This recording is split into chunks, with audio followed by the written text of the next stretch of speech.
ലോക മൂവിയിൽ ആ ഒരു മാരക ഫൈറ്റ് സീനിൽ, ആ ഫോറസ്റ്റ് ഫൈറ്റ് സീനിൽ കീടിലുമായിട്ട് പെർഫോം ചെയ്ത ദുർഗക്കുട്ടി, അതിനെ ഒരു കൈ ഞങ്ങൾ തരികയാണ്.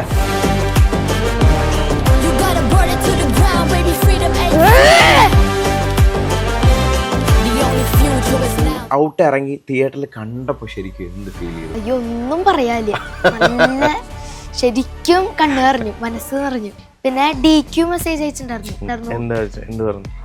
എല്ലാ ഭാഷകളിലും ഫാൻസ് ദുർഗാമോൾക്ക് ഉണ്ട്, അതിലൊരു ഫാന് ഞാനാണെന്ന് പറഞ്ഞു. ഇത് ഈ ലെൻസ് ഒന്നാമത് എനിക്ക് ചെറിയൊരു ഇറിറ്റേഷൻ ഉണ്ടായിരുന്നു. അപ്പൊ ഇത് ഒഴിക്കാന്ന് പറഞ്ഞപ്പോ ഞാന് എനിക്ക് അത് ഇറിറ്റേഷൻ ആവുമെന്ന് പറഞ്ഞു. അപ്പൊ ഡോം ഒന്ന് കൊണ്ടുപോയി, ഇത് ചെയ്യാതെ പറ്റില്ലല്ലോ. എന്നിട്ട് കൊണ്ടുപോയിട്ട് എനിക്കൊരു സീക്രറ്റ് പറഞ്ഞത്, അതുണ്ട് ഞാൻ മൊത്തം കരച്ചില്ല തന്നെ.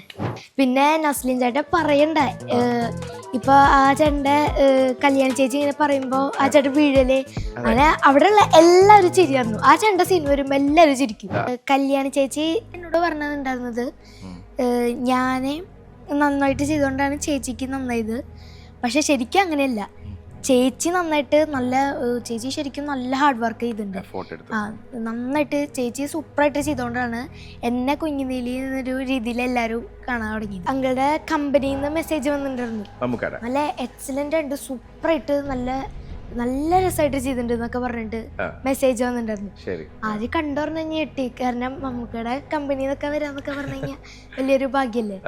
രണ്ടാമത്തെ ഷോട്ട് എടുക്കുമ്പോഴേക്കും എന്റെ കാല് അയിമ ചവിട്ടിയപ്പോ സ്ലിപ്പായിപ്പോ നേരെ പോയി കുന്തത്തുമ്മി ജോയിന്റുമ്മ ഇടിച്ചു, മുട്ടിന്റെ. അപ്പൊ എനിക്ക് നല്ല പെയിൻ ഉണ്ടായിരുന്നു, പിന്നെ നീര് വന്നിട്ടുണ്ടായിരുന്നു.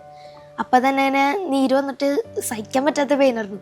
ഈ ഓണത്തിന് നമുക്ക് കിട്ടിയൊരു വലിയ ട്രീറ്റ് ആണ് ലോക എന്ന് പറയുന്ന മൂവി. യെസ്, എല്ലായിടത്തും ഹൗസ്ഫുൾ ആണ്, ഒരു ഗംഭീര മൂവി എന്ന് വേണമെങ്കിൽ പറയാം. അപ്പോൾ ഇപ്പം ഞാനിവിടെ നിൽക്കുന്നത് ലോക മൂവിയിൽ തന്നെ നമ്മുടെ കല്യാണി പ്രിയദർശൻ്റെ ചെറിയ ആ ഒരു ക്യാരക്ടർ, അല്ലെങ്കിൽ ഒരു ബാക്ക് സ്റ്റോറി പറഞ്ഞപ്പോൾ ഉള്ളൊരു ക്യാരക്ടർ ചെയ്ത ആ ഒരു കുട്ടി, നമ്മുടെ ചൈൽഡ് ആർട്ടിസ്റ്റാണ് ദുർഗ എന്ന് പറയുന്ന കുട്ടി.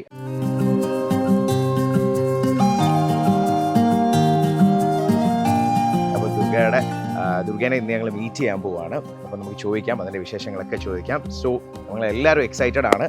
ഇത് വളരെ ബ്യൂട്ടിഫുൾ പ്ലേസ് ആണ് കേട്ടോ. അപ്പം നമുക്ക് ദുർഗേനെ വെൽക്കം ചെയ്യാം.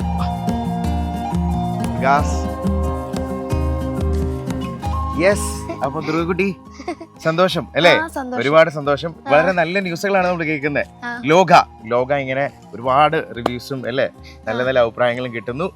കിടിലമായിരുന്നു. അപ്പൊ ഇന്ന് ഞങ്ങൾ ദുർഗക്കുട്ടിയുടെ അങ്ങോട്ടേക്കാണ് വന്നത്. ഇവിടെ നമ്മള് പ്രാക്ടീസ് ചെയ്യുന്ന സ്ഥലങ്ങളൊക്കെ ഉണ്ട് അല്ലേ? അപ്പൊ എല്ലാവർക്കും ഒന്ന് കാണാം. ബാ, നമുക്ക് അവിടെ നിന്ന് ബാക്കി വിഷയങ്ങൾ.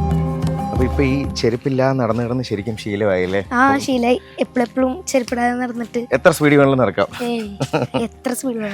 ഓക്കെ, അപ്പൊ എന്തായാലും നമുക്ക് ബാക്കി മൂവിയുടെ വിശേഷങ്ങളും പിന്നെ ദുർഗക്കുട്ടിയെ പറ്റി അറിയാൻ ആഗ്രഹിക്കുന്ന ഒരുപാട് പേരുണ്ട്. നമുക്ക് ഇവിടെ ഇരിക്കാം അല്ലേ? ഓക്കെ, ഇതാണ് നമ്മുടെ മണ്ഡപം, സരസ്വതി മണ്ഡപം. ശരി. എനിക്ക് തോന്നുന്നു മോള് പണ്ട് മുതലേ മാർഷൽ ആർട്സ് അല്ലേ? ആണ്, എല്ലാതും ഉണ്ട്.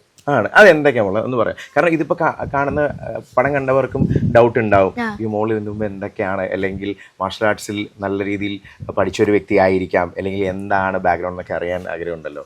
ഇവിടെ എല്ലാതും പഠിപ്പിക്കുന്നു. ഞാനും ഇതുപോലെ കുട്ടികൾക്ക്, അമ്മമാർക്കൊക്കെ പഠിപ്പിച്ചു കൊടുക്കുന്നുണ്ട്. ലീഡറായിട്ട് ഞാനും ഏട്ടനും ലീഡറാണ്. അതായത് നല്ല ഏജ് ഉള്ള അമ്മമാർക്കൊക്കെ ഇവിടെ അമ്മമാരൊക്കെ വരാറുണ്ട്, പിന്നെ കുട്ടികൾക്കൊക്കെ പഠിപ്പിച്ചു കൊടുക്കും. ശരി. ഇവിടെ എല്ലാതും ഉണ്ട്, എന്നുവെച്ചാ കരാത്തെ, കുംഫു, യോഗ, അങ്ങനെ എല്ലാതും ഉണ്ട്.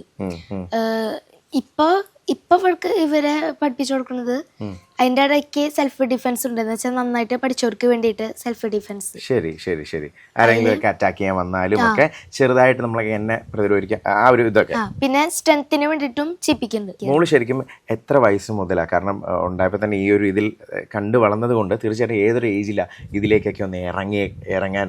ഇപ്പൊ 6ലാണ് പഠിക്കുന്നത്.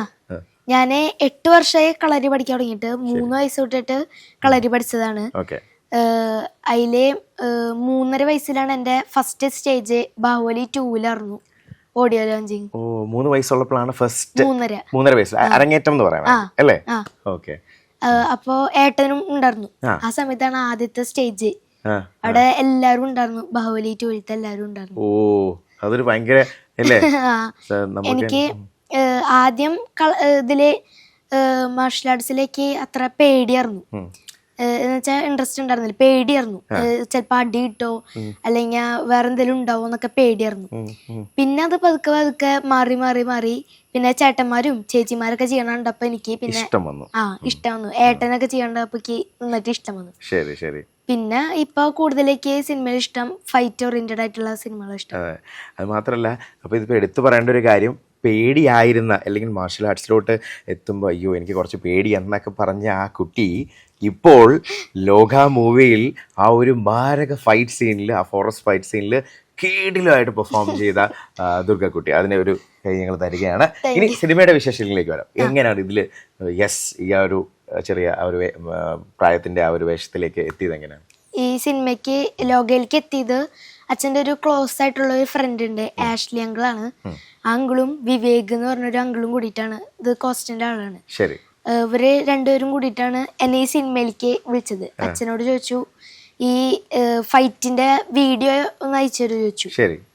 അപ്പോ അച്ഛൻ അയച്ചു കൊടുത്തു. എൻ്റെ ഏട്ടൻ്റെയും ജോഡിയുടെ അയച്ചു കൊടുത്തു, ഞങ്ങൾ ഫൈറ്റ് ചെയ്യുന്നുണ്ട്. നിങ്ങൾ മറ്റേ ഫൈറ്റ് ചെയ്യുന്ന പരിപാടിയൊക്കെ അയച്ചു കൊടുത്തു. അപ്പോ അത് കണ്ടിട്ട് ചെറിയൊരു ഓഡീഷൻ പോലെ ഉണ്ടായിരുന്നു. എന്നിട്ട് ഡയറക്ടർക്ക് അവിടെ സെറ്റിലുള്ള എല്ലാവർക്കും ഇഷ്ടമായി. എന്നിട്ട് എന്നെ വിളിച്ചു. അപ്പൊ അങ്ങനെ ഫസ്റ്റ് സെറ്റിലേക്ക് ചെല്ലുന്നു. അവിടെ ആരൊക്കെ ഉണ്ടായിരുന്നു? അവിടെ ഡോം ഉണ്ടായിരുന്നു, പിന്നെ ആർട്ടിന്റെ ആൾക്കാര്, പിന്നെ നിമിഷ് എന്ന് പറഞ്ഞൊരു ചേട്ടൻ ഉണ്ടായിരുന്നു, ക്യാമറ. ആ ചേട്ടൻ നല്ല ആംഗിൾസിലാണ് വെച്ചത്. ഞാൻ പടം കണ്ടപ്പോഴാണ് ഫുള്ള് കണ്ടിട്ടുണ്ടായിരുന്നില്ല.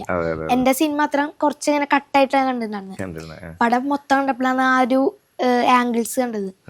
പിന്നെ കോസ്റ്റ്യൂമിന്റെ, മേക്കപ്പിന്റെ, ഫുഡിന്റെ, അങ്ങനെ കുറെ ആൾക്കാർ ഉണ്ടായിരുന്നു. പിന്നെ യുഗൻ എന്ന് പറഞ്ഞൊരു അങ്കിൾ ഉണ്ടായിരുന്നു. അതാണ് ഞാൻ അവസാനം ചാടി കുത്തുന്ന ഒരു പറന്ന് എന്റെ ആ നെഞ്ചില് വന്ന് തറക്കുന്നത്. അപ്പൊ ഭയങ്കര ഭീകര കയ്യടിയായിരുന്നു അല്ലേ? അത് യുഗൻ എന്ന് പറഞ്ഞൊരു അങ്കിള് ഉണ്ട്. പിന്നെ എന്റെ ഒപ്പം എന്നെ സപ്പോർട്ട് ചെയ്ത ആ സെറ്റിലുള്ള എല്ലാരും നല്ല സപ്പോർട്ടിങ് ആയിരുന്നു. ശരി ശരി ശരി. പിന്നെ സാൻവി എന്ന് പറഞ്ഞ ചേച്ചി ഉണ്ട്, അവരൊക്കെ ഇതിൽ അഭിനയിച്ചിട്ടുണ്ടായിരുന്നു. പിന്നെ ആൽവിൻ എന്ന് പറഞ്ഞ കുട്ടിയുണ്ട്. ഇവരൊക്കെ നല്ല സപ്പോർട്ടിങ് ആയിരുന്നു. മോളിപ്പം വളരെ ചെറിയ പ്രായത്തിൽ മുതലേ ഈ മാർഷൽ ആർട്സ് കൈകാര്യം ചെയ്യുന്നത് കൊണ്ടും എങ്കിലും സിനിമയിലോട്ട് വരുമ്പോഴേ ചെറിയൊരു പേടി ഉണ്ടായിരുന്നു. ഇതൊക്കെ ഞാൻ ചെയ്യും, എന്നാലും സിനിമയാണ്. അച്ഛൻ്റെ സപ്പോർട്ടുണ്ട്, എന്തായാലും അച്ഛൻ ഓൾറെഡി സ്റ്റണ്ട് മാസ്റ്ററാണ്. എന്നാലും ഉള്ളിലൊരു ഒരു ചെറിയ ഒരു എക്സൈറ്റ്മെന്റും പേടിയും കൂടെ മിക്സ് ചെയ്ത ഒരു ഇതുണ്ടായിരുന്നു. എക്സൈറ്റ്മെന്റ് ഉണ്ടായിരുന്നു. ഇതൊരു ശരിക്കും ഒരു ടൂർ പോലെ പോയ ഫീലായിരുന്നു. എക്സൈറ്റ്മെന്റ് ഉണ്ടായിരുന്നു, പേടി ഉണ്ടായിരുന്നില്ല. കാരണം ഇവിടെ ആദ്യം ഞാൻ പേടിയായിരുന്നു. അത് കഴിഞ്ഞിട്ട് ഇത് ചെയ്തു തുടങ്ങിയപ്പോ എനിക്ക് അങ്ങനെ പേടി മാറി തുടങ്ങി. പിന്നെ ഇതിന് മുന്നേ ഫിലിം ചെയ്തിട്ടുണ്ടായിരുന്നു. ആദ്യം ഷോർട്ട് ഫിലിം, അത് യൂട്യൂബിലൊക്കെ ഉണ്ട്. പിന്നെ അത് കഴിഞ്ഞിട്ട് വരദനാണ് ചെയ്തത്. അതിൽ അച്ഛനുണ്ട്, അച്ഛൻ ഫൈറ്റ് ചെയ്യണതായിരുന്നു. അത് കഴിഞ്ഞിട്ട് നീലരാത്രി എന്ന് പറഞ്ഞിട്ട് പിന്നെ സിനിമയ്ക്ക് നീലരാത്രി എന്ന് പറഞ്ഞിട്ട്. അത് കഴിഞ്ഞിട്ട് ഷാമൻ എന്ന് പറഞ്ഞിട്ടൊരു പ്രേതത്തിന്റെ അത് കഴിഞ്ഞിട്ട് ലോകയിലേക്ക് വന്നു. ഈ ഔട്ട് ഇറങ്ങി തിയേറ്ററിൽ കണ്ടപ്പോ ശരിക്കും എന്ത് ഫീൽ ചെയ്തു? അത്രയും ജെയ്ക്സിന്റെ ഇതും ബാക്ക്ഗ്രൗണ്ടും എല്ലാം കൂടെ ആയപ്പോ എന്താ ശരിക്കും ഫീൽ ചെയ്തത്? അയ്യോ ഒന്നും പറയാനില്ല. നല്ല ശരിക്കും കണ്ണു നിറഞ്ഞു, മനസ്സ് നിറഞ്ഞു. ശരിക്കും നല്ല രസമുണ്ടായിരുന്നു. ആ മറ്റേ ബാറ്റിന്റെ ഇതൊക്കെ വന്നപ്പോ ശരിക്കും ഷോട്ടില് ബാറ്റ് ഉണ്ടായിരുന്നില്ലല്ലോ, അതില് അഭിനയിക്കലുണ്ടായിരുന്നു. അത് ബാറ്റും എല്ലാതൊക്കെ വന്നപ്പോ നല്ല രസം ഉണ്ടായിരുന്നു. പിന്നെ എല്ലാരും കൂടുതൽ കണ്ണിന്ന് വെള്ളം വന്നത് ആ കുന്തം ആ സമയത്ത്. അതില് നമ്മുടെ ഒരു ഫ്രണ്ട് ഉണ്ട്, മോളുണ്ട്, പാറു എന്നാണ് പേര്. അവള് എന്റെ ഇത് കുത്തിയപ്പോ അവളിരുന്ന് കരഞ്ഞു ആ സമയത്ത് തിയേറ്ററിലിരുന്നു. പിന്നെ അത് കഴിഞ്ഞിട്ട് ഞാൻ ആ വലിച്ചെടുത്ത് എണിറ്റില്ലേ, കൈയടി ഉണ്ടല്ലോ. അങ്ങനെ മൊത്തം നല്ല രസമുണ്ടായിരുന്നു. പിന്നെ മുരളി എന്ന് പറഞ്ഞൊരു മാസ്റ്റർ ഉണ്ടായിരുന്നു. ആളാണ് ഈ റോപ്പിന്റെ കാര്യത്തില് എനിക്ക് വളരെയധികം സേഫ് കെയർ ഒക്കെ ചെയ്തിട്ട്. മുരളി എന്ന് പറഞ്ഞ മാസ്റ്റർ ആയിരുന്നു. എന്ന് വെച്ച് കഴിഞ്ഞാൽ ഇപ്പൊ റോപ്പ് കെട്ടുമ്പോ ഇവിടെ ടൈറ്റ് ചെയ്യണല്ലോ, അപ്പൊ അവിടെ പാഡ് വെക്കുക, പിന്നെ കറക്റ്റ് അതിനു വേണ്ടി എല്ലാ സപ്പോർട്ടും മുരളി മാസ്റ്ററാണ്. പിന്നെ കൂടുതൽ ഡോമായിരുന്നു സപ്പോർട്ട്. മുരളി മാസ്റ്റർക്ക് ഞങ്ങളൊരു സല്യൂട്ട് തരുമോ? അല്ലേ? പിന്നെ കൂടുതൽ ഡോമർന്ന് എനിക്ക് നല്ലോണം സപ്പോർട്ട് ഉണ്ടായിരുന്നു. പിന്നെ അച്ഛനും ഉണ്ടായിരുന്നു. അതിലേക്കൊരു ഇമോഷണൽ സീൻ ഉണ്ടായിരുന്നു. അതിലേക്ക് ലെൻസ് വെച്ചോണ്ട് ഞാൻ ആക്ട് ചെയ്തു. പക്ഷെ അമ്മ കുത്തും ഇവിടെ കുത്തി ആ സമയത്ത് ഉണ്ടായിരുന്നല്ലോ. അത് കഴിഞ്ഞിട്ട് ഞാന് അമ്മേനെ പിടിച്ച് കരയണില്ലേ, ആ സമയത്ത് ആക്ട് ചെയ്തു, നന്നായിട്ട് കരയണ പോലെ ആക്ട് ചെയ്തു. പക്ഷെ കണ്ണിന്ന് വെള്ളം വന്നില്ല. അത് എനിക്ക് എന്താ മനസ്സിലായില്ലേ, എനിക്ക് മനസ്സിലായില്ല, ആർക്കും മനസ്സിലായില്ല. മുന്നൊക്കെ ഞാൻ കരഞ്ഞിട്ട് ചെയ്തിട്ടുണ്ടായിരുന്നു. അപ്പൊ പറഞ്ഞു ഗ്ലിസറിൻ നോക്കിയപ്പോ കുറച്ച് വെള്ളം വരും എന്ന് പറഞ്ഞു. ഇത് ഈ ലെൻസ് ഒന്നാമത് എനിക്ക് ചെറിയൊരു ഇറിറ്റേഷൻ ഉണ്ടായിരുന്നു. അപ്പൊ ഇത് ഒഴിക്കാന്ന് പറഞ്ഞപ്പോ എനിക്ക് അത് ഇറിറ്റേഷൻ ആവുമെന്ന് പറഞ്ഞു. അപ്പോൾ ഡോം ഒന്ന് കൊണ്ടുപോയി, ഇത് ചെയ്യാതെ പറ്റില്ലല്ലോ. എന്നിട്ട് കൊണ്ടുപോയിട്ട് എനിക്കൊരു സീക്രറ്റ് പറഞ്ഞത്. അതുണ്ട് ഞാൻ മൊത്തം കരച്ചില്ല തന്നെ. ആ സീക്രട്ട് എന്തെങ്കിലും ആലോചിക്കാനുള്ള സീക്രട്ട് ആണോ പറഞ്ഞത്? ആലോചിക്കാൻ പറഞ്ഞ കുറച്ച് സങ്കടമാണ്. മനസ്സിലായി. അതേണ്ട് ഞാൻ മൊത്തം കരച്ചില്ല തന്നെ. അപ്പൊ കറക്റ്റ് ഇതിന് വെള്ളം കിട്ടി. അതേണ്ട് ഞാൻ നിർത്തണില്ല. എന്നിട്ട് ഡോമന കൊണ്ടുപോയി സോറി എന്നൊക്കെ പറഞ്ഞിട്ട് ആശ്വസിച്ച്. മനസ്സിലായി. പക്ഷെ അത് വർക്കായല്ലോ. മാത്രല്ല അത് കഴിഞ്ഞ് മോള് പൊക്കോ എന്നമ്മ പറയുമ്പോഴും ആ നിസ്സഹായ അവസ്ഥയിൽ തിരിച്ച് ഓടിപ്പോകുന്നു. പോകുമ്പോഴും ബാക്കില് നമ്മുടെ പട്ടിക്കുട്ടൻ ഓടി വരുന്നു. മണി എന്നാണ് പേര്. മണി അല്ലേ, ഓടി വരുന്നു. പിന്നെ ആ ബാറ്റിന്റെ കാര്യം കൂടെ എനിക്ക് ചോദിക്കണ്ട. ആ ഒരു ആർട്ടില്, ആ വർക്കില് ആ ടൈമിൽ ബാറ്റ് ആക്ച്വലി ഇല്ലല്ലോ. പക്ഷെ അത് എക്സ്പീരിയൻസ് ചെയ്ത് ഫീൽ അത് ആക്ട് ചെയ്യാന്നുള്ളത് ശരിക്കും ഒരു ചലഞ്ച് ആയിരുന്നു. അത് അച്ഛൻ മാർഷൽ ആർട്സിന്റെ ഒപ്പം തന്നെ അച്ഛൻ എനിക്കും ഏട്ടനും വേണ്ടിയിട്ട് പഠിപ്പിച്ചു തന്നിട്ടുണ്ടായിരുന്നു ആക്ടിങ്. എന്നുവെച്ചാൽ പണ്ട് തൊട്ടിട്ട് 4-5 വയസ്സാണ് സമയത്തൊക്കെ ആയിട്ട് എങ്ങനെ ആക്ട് ചെയ്യണം അങ്ങനെയൊക്കെ കുറച്ച് കാര്യങ്ങൾ പറഞ്ഞു തന്നിട്ടുണ്ടായിരുന്നു. അപ്പൊ ആ സമയത്ത് ഇപ്പൊ പേടി വരുന്ന സമയത്ത് എങ്ങനെയാണ് അങ്ങനെ മൊത്തം അഭിനയിച്ചപ്പോ പിന്നെ എനിക്ക് പിടികിട്ടി തുടങ്ങി. അങ്ങനെ അച്ഛൻ ഏട്ടനും ഇതേപോലെ സിനിമയിൽ അഭിനയിച്ചിട്ടുണ്ട്. അപ്പൊ ഫുൾ സത്യം പറഞ്ഞ ഫുൾ ഫാമിലി അല്ലേ, സിനിമയുമായിട്ട് ബന്ധമുള്ള ആൾക്കാർ തന്നെയാണ് തീർച്ചയായിട്ടും. പിന്നെ അതുപോലെ അതില് പല്ലൊക്കെ ഇത് വെച്ചിട്ട് കാണുന്ന ഒരു ആക്ഷൻ ഉണ്ടല്ലോ, അതൊക്കെ അതിന് ആക്ച്വലി ശരിക്കും ഒരു സജഷൻ അവർ പറഞ്ഞത് അപ്പൊ തന്നെ വർക്ക് ആയോ അല്ല അതിനുവേണ്ടി കുറെ ടൈം പോയോ? ആ ഒരു ലുക്ക് ഉണ്ടല്ലോ, ലുക്ക് തരുന്നുണ്ടോ, പല്ല് വെച്ചിട്ട് ഒരു ലുക്ക് കൊടുക്കുന്നുണ്ടല്ലോ, ആ ഭീകരമായിട്ടുള്ള ലുക്ക്. ആകെ ഒരു ഷോട്ട് മാത്രമേ എടുക്കേണ്ടതുള്ളൂ. ഒറ്റ ഷോട്ടിലാണ് അത് എടുത്തത്. ഓക്കെ. അത് ഇപ്പൊ ചില സമയത്ത് ക്യാമറ ബ്ലർ ആവുക അങ്ങനെയൊക്കെ വരുമ്പോഴാണ് 2-3 ഷോട്ട് വേണ്ടി വരാം, ടെക്നിക്കൽ പ്രോബ്ലംസ് വരുമ്പോൾ. അല്ലാതെ വേറെ ഇങ്ങനെ പ്രോബ്ലം ഉണ്ടായിട്ടില്ല.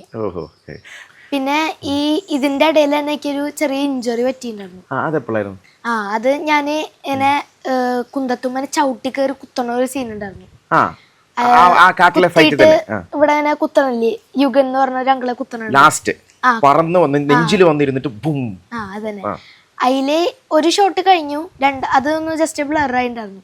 രണ്ടാമത്തെ ഷോട്ട് എടുക്കുമ്പോഴേക്കും എന്റെ കാല് അയിമ ചവിട്ടിയപ്പോ സ്ലിപ്പായി ഇപ്പൊ നേരെ പോയി കുന്തത്തുമ്മ ജോയിന്റുമ്മ ഇടിച്ചു, മുട്ടിന്റെ. അപ്പൊ എനിക്ക് നല്ല പെയിൻ ഉണ്ടായിരുന്നു. പിന്നെ നീര് വന്നിട്ടുണ്ടായിരുന്നു. അപ്പൊ തന്നെ നീര് വന്നിട്ട് സഹിക്കാൻ പറ്റാത്ത പെയിനായിരുന്നു. അത് കഴിഞ്ഞിട്ട് അച്ഛൻ വന്നിട്ട് അവരെല്ലാരും പറഞ്ഞു കുഴപ്പമില്ല, നമുക്ക് ഇന്നത്തേക്ക് മാറ്റാം, നമുക്ക് ഹോസ്പിറ്റലിൽ പോവാം, വേഗം പോവാന്നൊക്കെ പറഞ്ഞു. അപ്പൊ അച്ഛൻ പറഞ്ഞു ജസ്റ്റ് ഒന്ന് നോക്കിയോട്ടെ പറഞ്ഞിട്ട് അച്ഛൻ വന്നിട്ട് വെള്ളം എടുത്തിട്ട് പതുക്കനെ തലോടി ഇങ്ങനെ ഹീൽ ചെയ്തു. എന്നാലും പെയിൻ ഉണ്ടായിരുന്നു, പക്ഷെ ആ ഒരു ആഘാതം കുറച്ച് കുറഞ്ഞിട്ടുണ്ടായിരുന്നു. അത് കഴിഞ്ഞിട്ട് അച്ഛന് നടപ്പിച്ചു. അവരെല്ലാരും നല്ല ടെൻഷനിലായിരുന്നു. അയ്യോ വേണ്ട, നമുക്ക് ഇന്നത്തെ ഇതാക്കാം, മാറ്റാം, റെസ്റ്റ് എടുക്കുമെന്നൊക്കെ പറഞ്ഞു. അത് കഴിഞ്ഞിട്ട് അച്ഛൻ പറഞ്ഞു ഇവരെ എല്ലാരും വെയിറ്റ് ചെയ്ത് നിൽക്കല്ലേ, കാരണം ഇത്രയും 1 മിനിറ്റ് പോലും ചെലവഴിക്കുന്ന പൈസ പോവല്ലോ. അപ്പൊ അച്ഛൻ പറഞ്ഞു ചെയ്യണേ ഞാൻ ചെയ്തോളോ, അല്ലെങ്കിൽ നമുക്ക് റെസ്റ്റ് എടുക്കാന്ന് പറഞ്ഞു. ഷൂട്ട് നടന്നോട്ടെ എന്നുള്ള രീതിയിൽ. അപ്പൊ എനിക്ക് കുഴപ്പമുണ്ടായിരുന്നില്ല, എന്നാലും പെയിൻ ഉണ്ടെങ്കിലും അത് അവരുടെ ഒരു പൈസ കൊണ്ടുവച്ചിട്ട് ഞാൻ ആ പെയിൻ തന്നെ വെച്ചിട്ട് ചെയ്തു, ചാടി ഇതാക്കി. അത് കഴിഞ്ഞിട്ട് അവിടെ തന്നെ എതിർത്തുണ്ടായിരുന്നു. അവിടെ അച്ഛനും അമ്മയും അവിടുന്ന് ആയുർവേദിക്കും മരുന്ന് വാങ്ങിയിട്ട് പതുക്കെ ഇങ്ങനെ തലോടി. അന്നത്തെ ദിവസം ഉറങ്ങിയിട്ടേ ഉണ്ടായിരുന്നില്ല. അച്ഛനും അമ്മയും കൂടിയിട്ട് പതുക്കെ തലോടിയിട്ട് അങ്ങനെ പതുക്കെ ഇങ്ങനെ മാറ്റി വന്നു. അച്ഛനും അമ്മയ്ക്കും ഇത് അറിയണോണ്ടാണ് പറ്റിയത്. തീർച്ചയായിട്ടും അത് തീർച്ചയായിട്ടും ഒരു കാര്യം. കാരണം പാരന്റ്സിന്റെ എത്ര ഒരു സപ്പോർട്ട് കിട്ടുക എന്ന് പറയുന്നത് വലിയൊരു കാര്യമാണ് അല്ലേ. പിന്നെ DQ മെസ്സേജ് അയച്ചിട്ടുണ്ടായിരുന്നു. DQ മെസ്സേജ് അയച്ചിട്ടുണ്ടായിരുന്നു. എല്ലാ ഭാഷകളിലും ഫാൻസ് ദുർഗാമോൾക്ക് ഉണ്ട്. അതിലൊരു ഫാന് ഞാനാണെന്ന് പറഞ്ഞു. സന്തോഷം അല്ലേ. അതേപോലെ ടോവിച്ചേട്ടനും അയച്ചിട്ടുണ്ടായിരുന്നു. ടോവിച്ചേട്ടനും ഇതേപോലെ ഞാൻ പറഞ്ഞ ഞാനൊരു വലിയൊരു ബിഗ് ഫാനാണ്, നല്ല രസമായിട്ട് അഭിനയിച്ചിട്ടുണ്ടായിരുന്നു. കല്യാണി ആ ചേച്ചി പറഞ്ഞത് ഇത്ര നന്നായിട്ട് ചെയ്തോണ്ടാണ് എനിക്ക് ഇത്തിരി ഇത് കിട്ടിയത്, സൂപ്പർ ഉണ്ടായിരുന്നു, നല്ല അഭിനയം, എന്നെക്കാട്ടി നന്നായിട്ട് ചെയ്തിട്ടുണ്ട് എന്നൊക്കെ പറഞ്ഞു. നിങ്ങളുടെ ഫേഷ്യൽ എക്സ്പ്രഷനും കുറച്ച് സാമ്യമുണ്ടെന്ന് പലരും പറഞ്ഞിട്ടില്ലേ? കല്യാണിയുടെ ഒരു ഏകദേശം ഒരു ഇതൊക്കെ സാമ്യമുണ്ടെന്ന് ഞാൻ കുറെ പേര് പറയുന്നതും കേട്ടിട്ടുണ്ട് സിനിമയിലൊക്കെ. കല്യാണി ചേച്ചി എന്ത് പറഞ്ഞു? കല്യാണി ചേച്ചി ആദ്യം ഞങ്ങള് മീറ്റ് ചെയ്തത് എന്റെ അവസാനത്തെ ഒരു പോർഷൻ കൂടി ഉണ്ടായിരുന്നു, കുഞ്ഞൊരു ഭാഗം കൂടി ഉണ്ടായിരുന്നു. അത് കഴിഞ്ഞാൽ എന്റെ കഴിഞ്ഞു, എന്റെ ഫുള്ളും കഴിഞ്ഞു. അപ്പോൾ അവിടെ വെച്ചിട്ട് ഞാൻ ചെയ്തിട്ട് ഞാൻ ജസ്റ്റ് റെസ്റ്റ് എടുക്കാൻ പറഞ്ഞു. അവര് കുറച്ച് കഴിഞ്ഞിട്ട് തുടങ്ങാന്ന് പറഞ്ഞു. അത് കഴിഞ്ഞിട്ട് എന്നോട് പറഞ്ഞു അവിടെ കല്യാണി ചേച്ചി ഉണ്ട്, കാണണേ, ഞാൻ കാണാന്ന് പറഞ്ഞു. അപ്പൊ അവിടെ ചെന്നപ്പോ കല്യാണി ചേച്ചിനെ ആദ്യമായിട്ട് കണ്ടു. ആദ്യം തന്നെ വന്ന് കെട്ടിപ്പിടിച്ചു. സൂപ്പറായി ഉണ്ടായിരുന്നു, നല്ല സൂപ്പറായിട്ട് ചെയ്തിട്ടുണ്ടായിരുന്നു, എക്സൈറ്റിംഗ് ആയിട്ടുണ്ടായിരുന്നു. തീർച്ചയായിട്ടും ഇവിടെയാണല്ലേ എന്റെ മാർഷൽ ആർട്സിന്റെ ബാക്കി കാര്യങ്ങളും പരിപാടികളും ഒക്കെ നടക്കുന്നത്. ഇവിടെയാണ് എനിക്ക് ഒരുപാട് പേര് പ്രാക്ടീസിനൊക്കെ ആയിട്ട് ഇവിടെ വരുന്നുണ്ട് അല്ലേ. നമുക്ക് അവിടെ ജസ്റ്റ് ഒന്ന് പോയി നോക്കിയാലോ എന്തൊക്കെയാണെന്നുള്ളത്.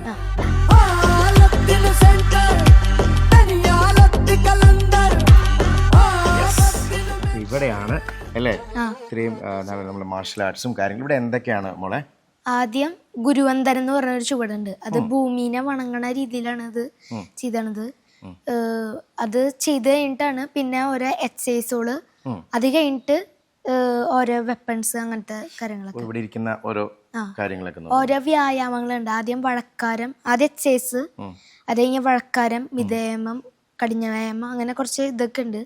അത് കഴിഞ്ഞിട്ടാണ് ഇങ്ങനത്തെ ഓരോ വെപ്പൺസ്, ഫൈറ്റ്, അങ്ങനത്തെ ആണല്ലേ. അതൊക്കെ ഞങ്ങൾക്ക് കാണാൻ പറ്റുമോ എപ്പോഴെങ്കിലും വന്നു കഴിഞ്ഞാൽ? പിന്നെ അതുപോലെ തന്നെ നേരത്തെ കല്യാണ ചേച്ചിയെ പറ്റി നമ്മൾ ഇങ്ങോട്ട് നടന്നു വന്നപ്പോ ഒരു കാര്യം പറഞ്ഞില്ലേ, എന്തോ പറയാനുണ്ടെന്ന്? കല്യാണി ചേച്ചി ശരിക്കും ചേച്ചി എന്നോട് പറഞ്ഞതുണ്ടായിരുന്നത്, ഞാന് നന്നായിട്ട് ചെയ്തുകൊണ്ടാണ് ചേച്ചിക്ക് നന്നായത്. പക്ഷെ ശരിക്കും അങ്ങനെയല്ല, ചേച്ചി നന്നായിട്ട് ചേച്ചി ശരിക്കും നല്ല ഹാർഡ് വർക്ക് ചെയ്തിട്ടുണ്ട്. നന്നായിട്ട് ചേച്ചി സൂപ്പറായിട്ട് ചെയ്തോണ്ടാണ് എന്നെ കുഞ്ഞുനീലി എന്നൊരു രീതിയിൽ എല്ലാരും കാണാൻ തുടങ്ങിയത്. ചേച്ചി അത്രയും ഹാർഡ് വർക്ക് ചെയ്തിട്ടുണ്ട്. അപ്പം ഇപ്പൊ പറഞ്ഞ കുറെ വെപ്പൺസിന്റെ കാര്യമൊക്കെ പറഞ്ഞു. അപ്പൊ ഇതില് മോൾ ഏറ്റവും കൂടുതൽ ചെയ്യുന്നത് എന്തൊക്കെയാണ് ഇതില്? ഞാന് ആദ്യം ഞാൻ പറഞ്ഞ പോലെ ഗുരുവന്ദനും ഇത് ചെയ്യും. പിന്നെ ബേസിക് ആയിട്ടുള്ള എക്സസൈസുകള്, അത് കഴിഞ്ഞാൽ വഴക്കാരെന്ന് പറഞ്ഞിട്ടുണ്ട്. പിന്നെ മിതവ്യായാമം എന്ന് പറഞ്ഞിട്ടുണ്ട്. അത് കഴിഞ്ഞിട്ട് കടിഞ്ഞ വ്യായാമം, അത് കഴിഞ്ഞിട്ട് വെപ്പൺസില് അതിലെ വടിയുണ്ട്, വടി ചെയ്യും ഞാന്. അതിൽ സ്റ്റീലുണ്ട്, മരത്തിന്റെ ഉണ്ട്, പിന്നെ കുഞ്ഞ് ഇത്ര പോകുന്ന വടിയുണ്ട്, പിന്നെ സെൽഫ് ഡിഫെൻസിന് എടുക്കണ ഇത്ര പോകുന്ന വടികളുണ്ട്, അതുണ്ട്. പിന്നെ അതിനെക്കാറ്റും കുറച്ച് കൂടുതലായിട്ടുള്ള അങ്ങനത്തെ അവിടെ ഇരിക്കുന്ന വടികളുണ്ട്. പിന്നെ ഗദ, പിന്നെ നീട്ടുകടാര, ഇതൊക്കെ അല്ലേ. അതിന്റെ സ്റ്റീലിന്റെയാണ് അവിടെ ഇരിക്കുന്നത്, അത് ചെയ്യും. അങ്ങനത്തെ കുറച്ച് കാര്യങ്ങളൊക്കെ ചെയ്യും. ഇതൊക്കെയാണ് മോളുടെ സ്പെഷ്യൽസ്. പിന്നെ ഫ്ലിപ്സ്, അത് ആയുധങ്ങളില്ലാത്ത കാര്യങ്ങളല്ലേ. ഇവിടെ ഫൈറ്റ് ബാറ്റ്സ് ഒക്കെ നമുക്ക് കാണാൻ വേണ്ടി.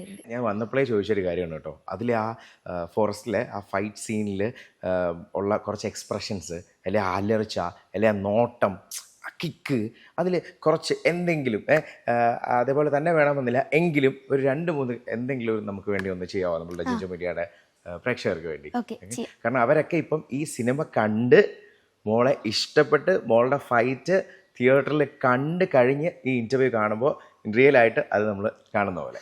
ഓക്കെ, ഞാനാണോ ഓപ്പോസിറ്റ് നിൽക്കുന്നതെന്ന് വെച്ചു. ഓക്കെ,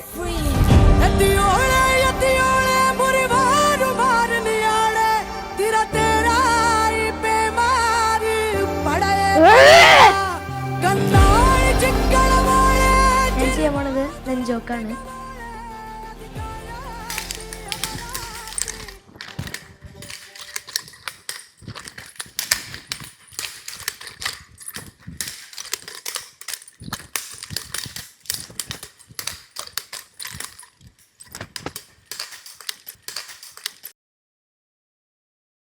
ചന്തുചേട്ടന്റെ അഭിനയം എങ്ങനെ ഉണ്ടായിരുന്നു? കോമഡി?